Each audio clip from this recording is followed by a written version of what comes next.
So my name is Renee Spellman, and I work at the Center for Middle Eastern Studies with Dr. Lisa Avali. And this is our fourth cooking session for the virtual cooking festival. And today we are going to make shakshuka, which is a veggie and egg dish that is found all over the Mediterranean region. Although, just to tell you, it's made different ways in different countries. So in Palestine, where my husband is from, and where I lived for 10 years, they tend to use fresh tomatoes, but some people also use tomato paste. But you can try different recipes. But today we're going to show you just one way that you can do it. But again, feel free later on to kind of experiment and to add and take away things that you like or don't like. So now I'm going to turn it over and let my husband introduce himself. Hi, my name is Saad Rishmawi from Bethlehem, Palestine. I will teach you today how to make shakshuka. Let's start. So as in the beginning, as you can see, we prepared the garlic and the onion, and we have the Anaheim pepper. You can add also the chili one if you want. It depends how you like it. So we will start to cut the garlic and the onion first. And you don't have to use garlic, obviously, if you don't like garlic. It's optional. But we like garlic in our shakshuka.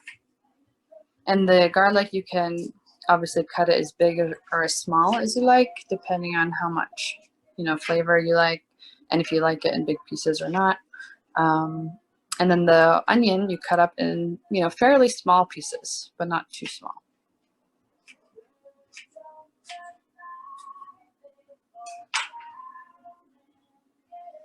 So I don't know if any of you are actually cooking at the same time, or if you're just kind of watching to learn. But if you are cooking at this time, please let us know if you have questions along the way. We have one question: how many garlic cloves? So you can use, depending again on how much you're making. Like we're cooking right now for 2 to 3 people, so we use, I think, 2 to 3 garlic cloves for this one. And with peppers also, you can add more. We have 2 kind of smaller Anaheim peppers, but you could add more if you wanted to.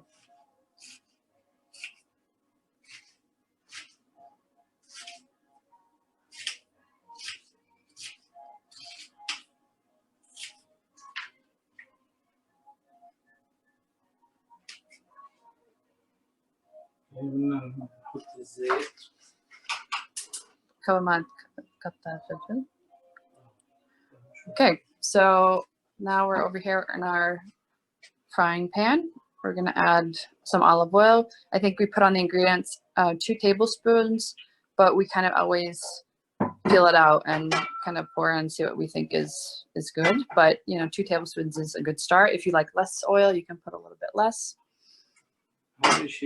Most important is olive oil. Without olive oil, no delicious taste.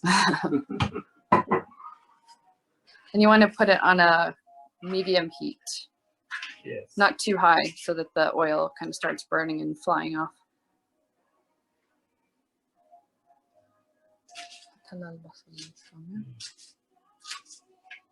So now that the oil has kind of heated up a little bit, we're going to add the garlic. More.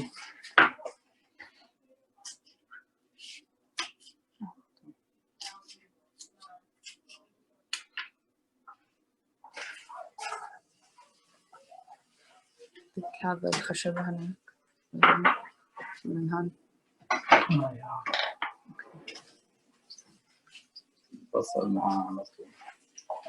Then we're going to put the onion right away.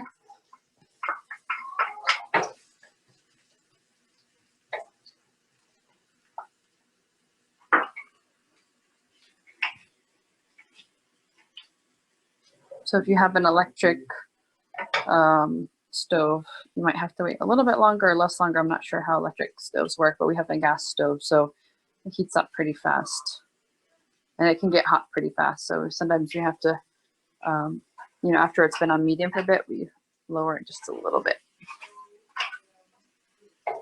Okay, now we're going to just move it around a bit.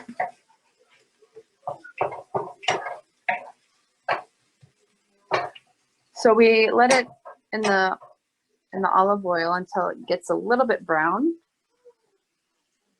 And then we will add the green pepper, or whatever kind of pepper you have decided to add.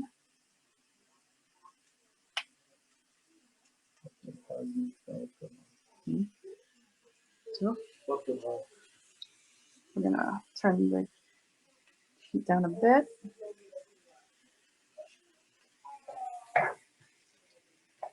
So again, if you are cooking right now, make sure you have your spices also ready to go. We are going to be using today, I'm not sure if it was on the ingredient list, but we're going to be using, I know I put salt, pepper, and cumin, but we're also going to use a little bit of paprika. This is, it says garlic and herb, but it's actually paprika. But you don't have to put paprika if you don't like it or if you don't want to. It also tastes really good just with the cumin.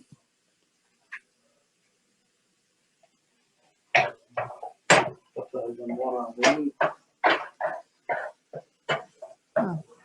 No?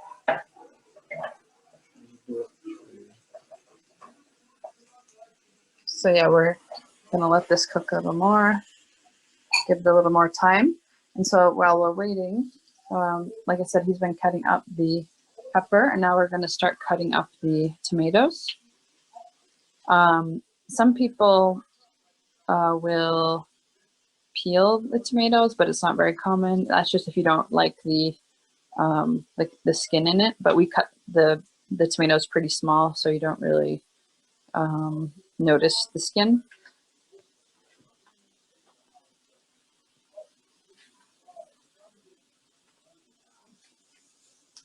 Oh, excuse me.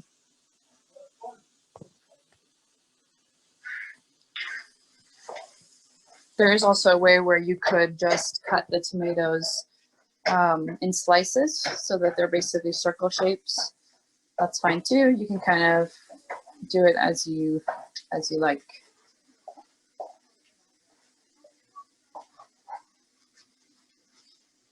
So as far as what I've learned about shakshuka, at least in Palestine, the way people do it, like I said, they use usually fresh tomatoes.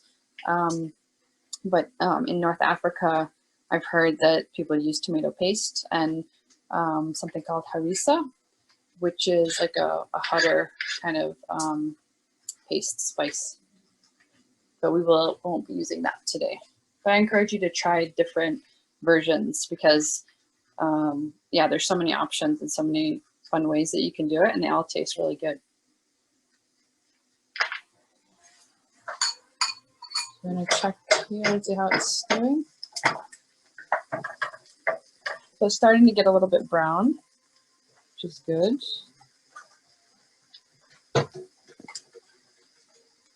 not camera blue, I'll show you.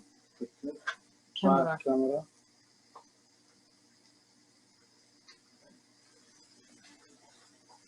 I'm not sure if it seems blurry to you all, but we're going to try to wipe off the camera and see if it will be a little bit more clear.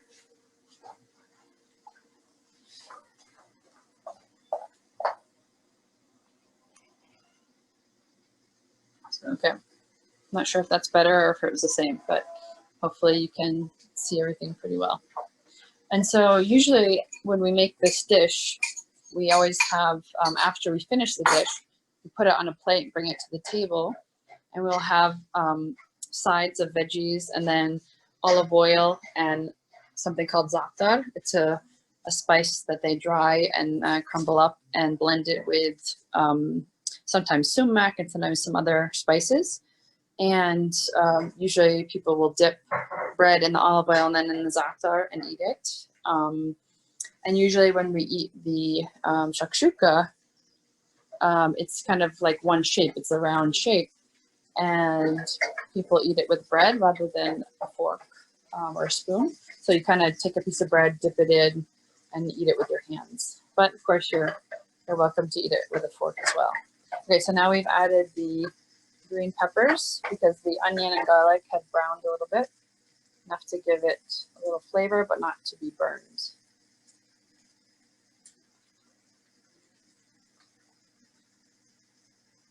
How many tomatoes did you put? We got 2 for now. So we've cut here 2 tomatoes. We'll probably, they were pretty big. We'll probably add 1 more tomato. You could even add 2 more. Again, depends on, you know, the size of your frying pan, how many people you're cooking for, those kind of things.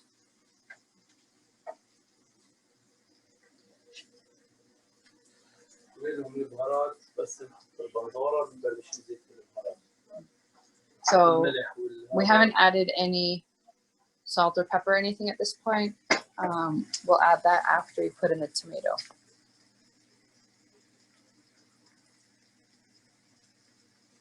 And if you are going to use olives, depending on what kind of olives you buy, you might want to pit them before. So these olives have seeds in them, so we'll have to take the seeds out and then cut them up a little bit before we put them in. So we have a question here. Is this usually eaten with a kind of flatbread? So yeah, again, depending on which Middle Eastern country you're in when you eat this, there's different kinds of bread. So for example, in Palestine, they have bread that is cooked on stones in like a fire oven, and it's flat and kind of big, but it's not super flat and thin. But in other countries, I think like Yemen, they have bread that's different. It's a bit more flat. In Iraq as well. It's not as thick as the bread that we usually get in Palestine. So yeah, it just really depends on the country you're in or what kind of bread you like. And if it helps if it's a little bit soft, so you can bend it and pick up the eggs in your hand with it. Because again, usually people will rip off a small piece of bread and dip it into the egg and veggie mixture and then eat it. The thicker bread is nice because then you can kind of absorb any sauce that would be remaining from the tomatoes, so you don't miss any of the deliciousness.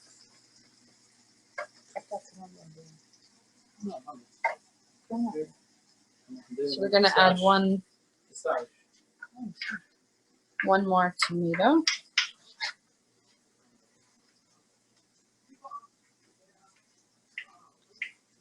So I have a question. Could you guide us on how to do that at home, the Palestinian kind? Could whoever wrote that question clarify with the Palestinian kind of shakshuka or the bread or of bread? Okay. So do you mean how to make the bread or where, like what it might look like? So, I mean, a lot of times the kind of really common bread there is pita bread, but it's not the pita bread that you might find here in the U.S. The pita bread here in the U.S. a lot of times is kind of flat and thin, but the pita bread there, it's like it's not super thick, but it's thicker than what we have here, and it's very soft and can definitely absorb sauce. So people use that with olive oil as well. The other bread that I was referring to is, it's also round and it's pretty big the way they make it, and they cook it on stone, but it's much thicker, and it's not like the pita bread in the sense that it doesn't open in the middle. So it's just kind of like a big round, flat, but a bit thick piece of bread. And so that tastes really good with dipping it in olive oil or butter or whatever you like. Now, if you want to make bread at home, that's kind of a fun thing too. So my husband has been perfecting his bread making skills Yes. this last few months. So it's pretty easy. You just have to have flour and then salt. Yeah, bread flour, salt, a little bit of, do you put a little sugar? Yes. Tiny bit of sugar. The yeast. You put a little bit of sugar in with the yeast, and do you mix that in the water? Yeah, warm water. Yeah, so you mix the yeast and the sugar in the warm water, and then Let it kind of slowly rise. add it over the over the flour after it rises a bit. So we usually make our own bread, and so to show you what one of those looks like, we have here in the toaster. This is what it looks like. So it's kind of like pita bread because it does kind of open in the middle. You can open it and make a sandwich. It's very soft, and it's whole wheat, perfect for dipping. So yeah, we've added the tomatoes now. After we gave the chance for the peppers to get cooked a little bit, not that they're cooked so much that they're kind of melting, but enough so that they're soft enough to eat. And then we added the tomato, and then we let this kind of simmer for a little bit so that it absorbs, the other vegetables absorb the tomato.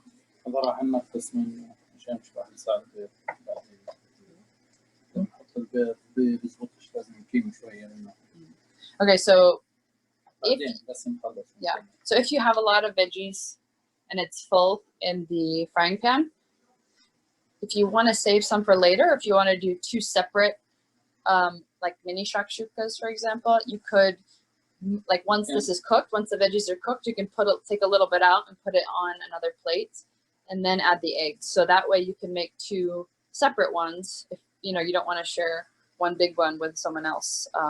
So that's always an option. Yeah, and you can also just eat this mixture as is without eggs, which we do a lot. We'll cook something similar to this, and then we'll just dip it in bread and maybe put some cheese on the side. So now we've, as you notice, he put the black pepper and salt. Oh, not yet salt? Okay, just the black pepper. So now he's going to put the cumin. So again, it's kind of to your taste. I would say he'd probably put about a teaspoon, a little more. But as you kind of, if you want to keep perfecting it, you'll get a feel for what you like. We like it to be not too heavy, but just enough to give it some nice flavor. Okay, so now some paprika, similar to what we added for the cumin, and then you're going to mix it up.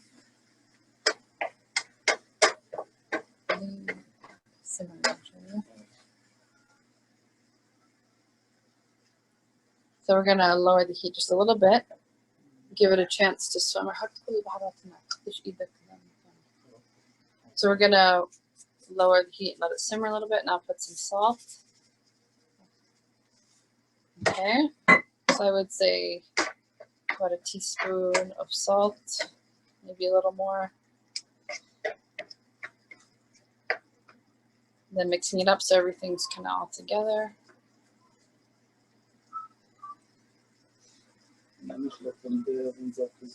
Yeah, okay, so we have a question about olive oil and how it's really important. And yes, that is very true. We, at the beginning, when we first came back from Palestine, brought our own olive oil back with us from the olive press that my husband sometimes would work at. So we kind of knew where the olive oil was being made and where it was coming from.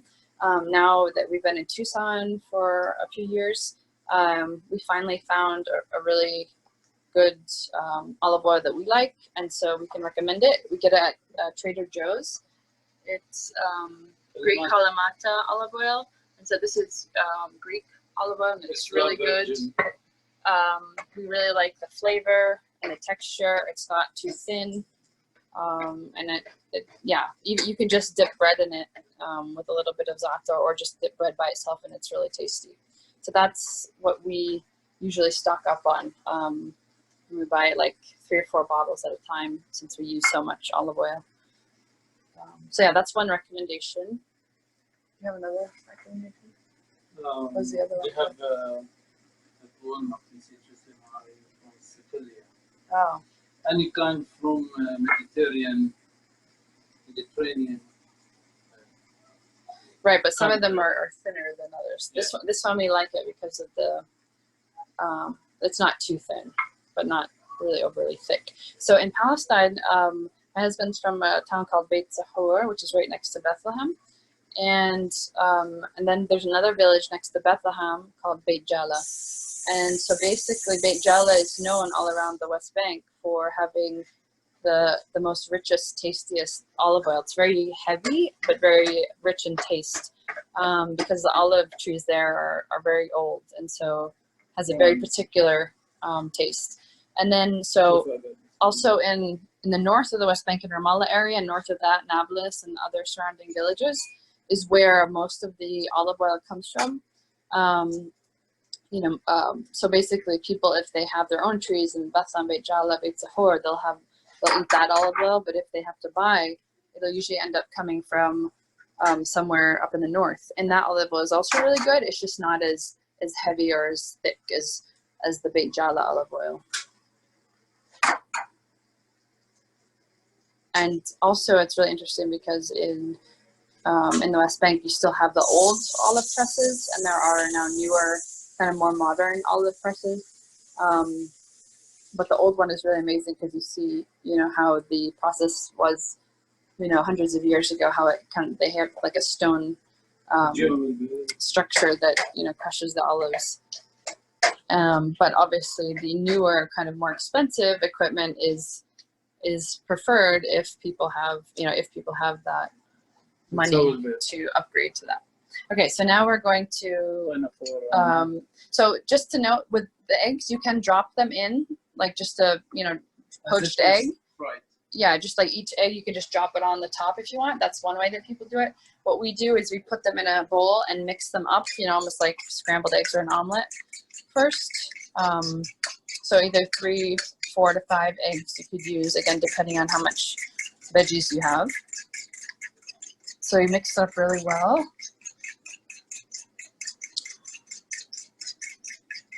And if you can see now how it's kind of, as it's simmering, it's really absorbing and making a kind of tomato sauce.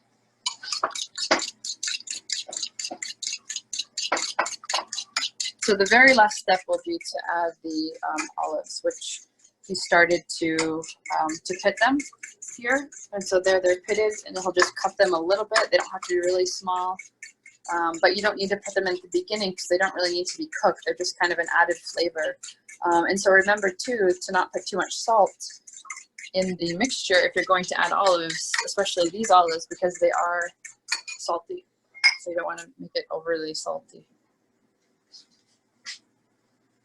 So now he's going to add the olives.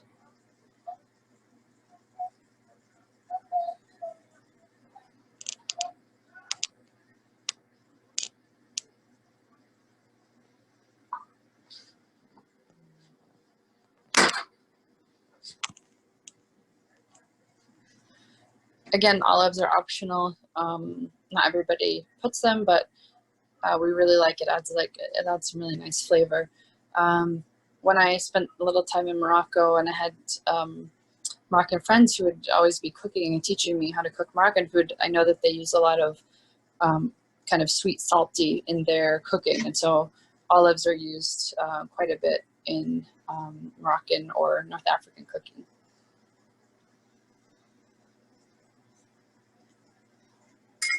Okay, so there we go. Now we're going to mix it up.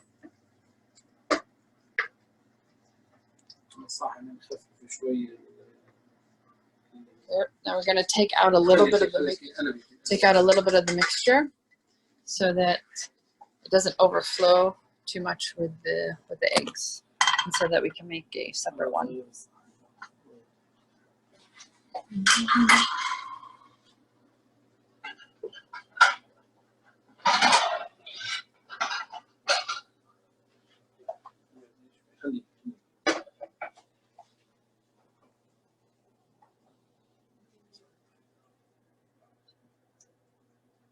So that we've taken out, again, we'll use later, and either just eat it as it is with bread, or do the same thing we're going to do now by adding the eggs.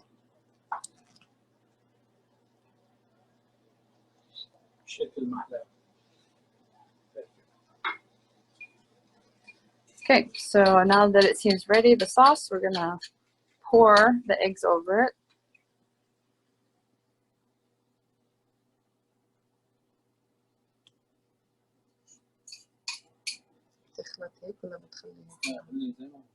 So we just kind of let the egg fall where it goes and let it try to spread around the pan.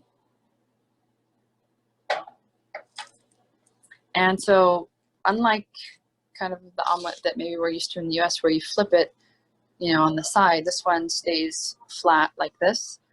And you can just kind of let it cook like this and let the egg become, you know, cooked through.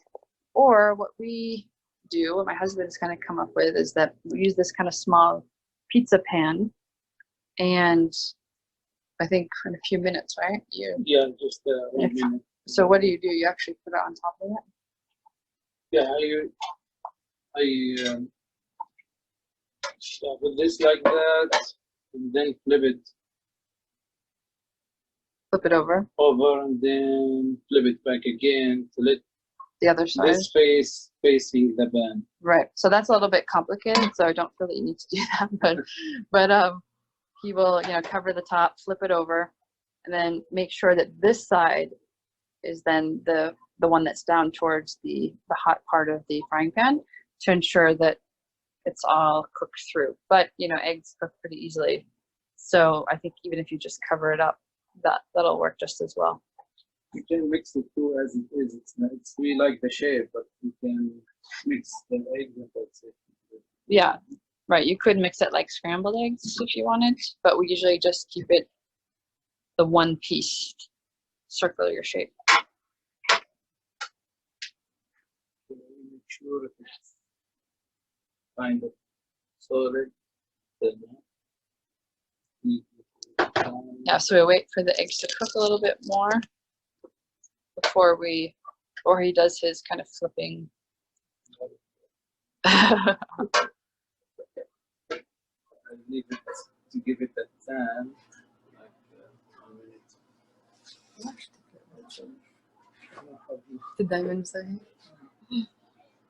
It's about luck. Yeah, so like I said, usually he flips it, but to me it sounds a bit dangerous. He might lose the eggs. That needs time, patience. Yeah. And So if that's Kataya.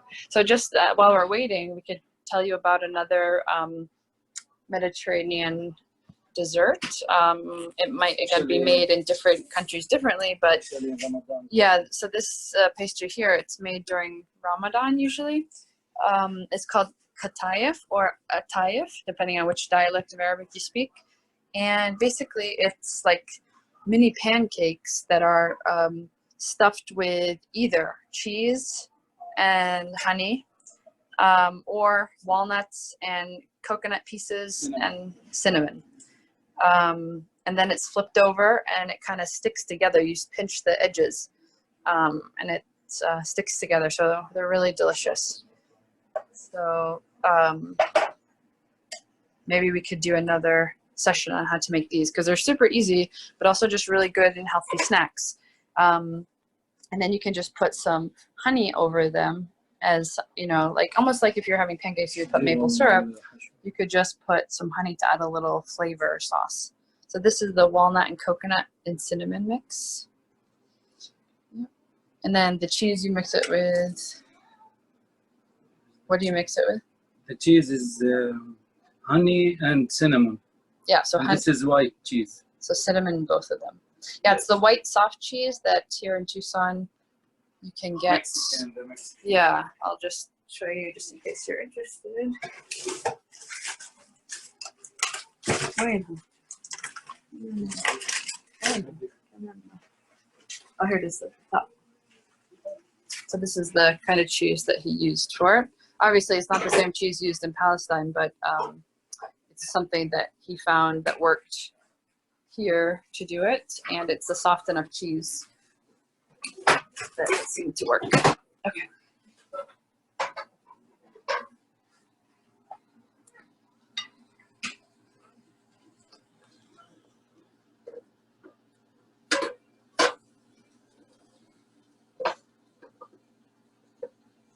So now he's going to flip it over.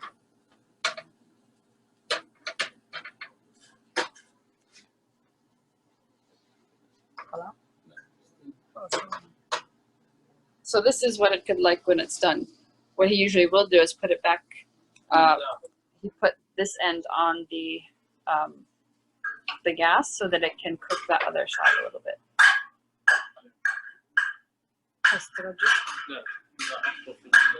So if you can see, all the pieces are kind of mixed together in the sauce, and then the eggs kind of just cooked between them.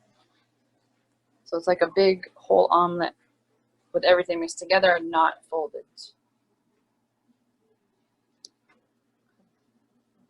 So yeah, I think it's probably ready to go.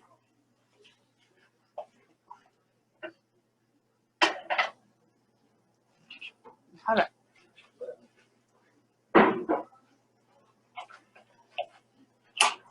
Okay. So this is the masterpiece. You can just eat it from this plate if you want, or you can add it to another plate. This one is obviously hot. So if you want it in one piece, you can leave it in that. If you want to add it, put it into another plate, then you could use a spatula or whatever you need to do.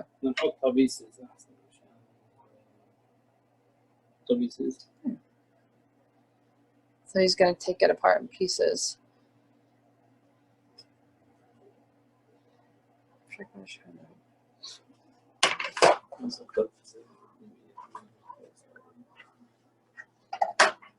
So again, you can put it all on one plate, or as we do in America, we put them on separate plates so everybody kind of gets their piece.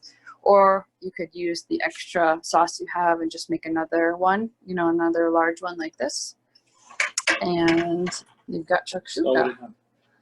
So this is it. So we'll bring it over here to the table.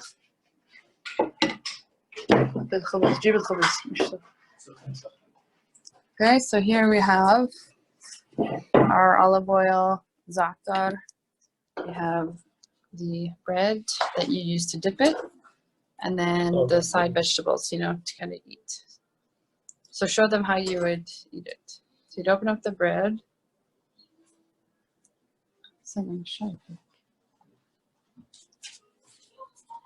Take the bread and you kind of squeeze the egg and sauce mixture.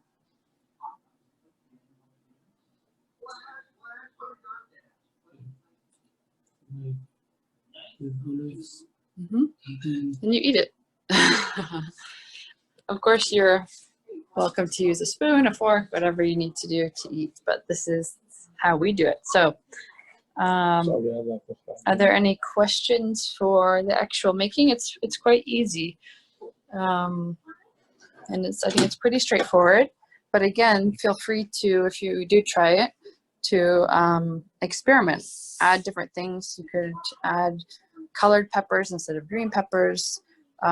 You could try to use the tomato paste. You could, rather than mixing the eggs, you could put them poached, just put them complete eggs, plop them down on the sauce.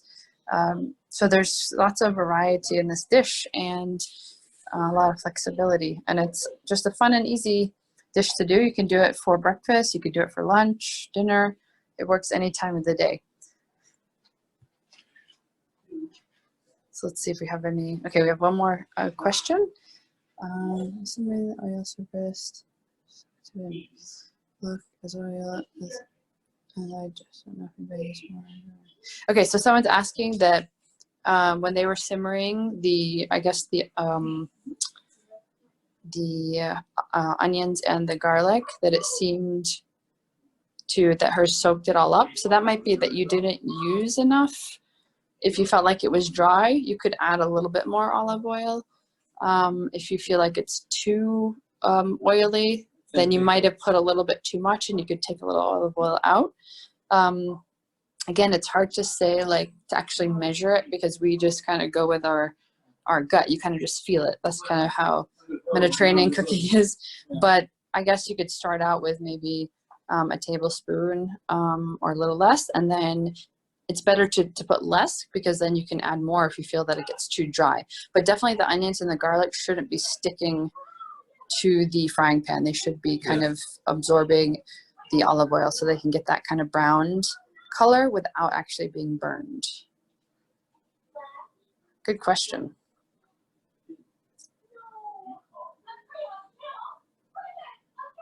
I hope that answered your question. And please, if I haven't answered your question, write it again or ask it in maybe a different way if I'm understanding it wrong. Because unfortunately, with this webinar, we can't hear you all. So we're relying on the chat, you know, for you to add your questions. Okay, I think we have one more question here. Okay, so we have a question. Is that smoked paprika? We actually didn't use smoked paprika, but you can certainly use that. It's also really tasty. We just used what we had in the house. So, but yeah, feel free to try smoked paprika, especially if you've worked with it before and you like the flavor of it. Good question. Okay. Are there any other questions about anything else? It doesn't have to be about shakshuka only. I do want to remind you that we have 2 more cooking sessions this week. We have one on Wednesday at, again, 12 noon Arizona time, which is also Pacific Standard Time during this time of year. And it'll be 3 p.m. Eastern Standard Time. And then again on Friday, we have another Turkish cooking session also at 12 noon Arizona time. And they should both be really great. The Wednesday one will be Moroccan Sephardic Jewish cooking, which is really amazing food.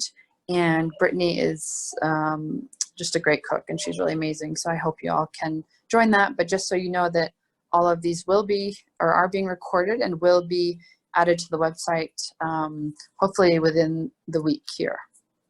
Okay, we have another question. Is there a traditional beverage to serve with this? That's a great question.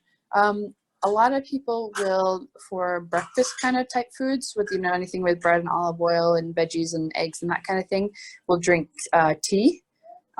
Depending on which Middle Eastern country you're in, they'll either have a black based tea or a green tea. So for example, in North Africa, at least I know Morocco, green tea is the main tea that is used, and they usually add mint to that.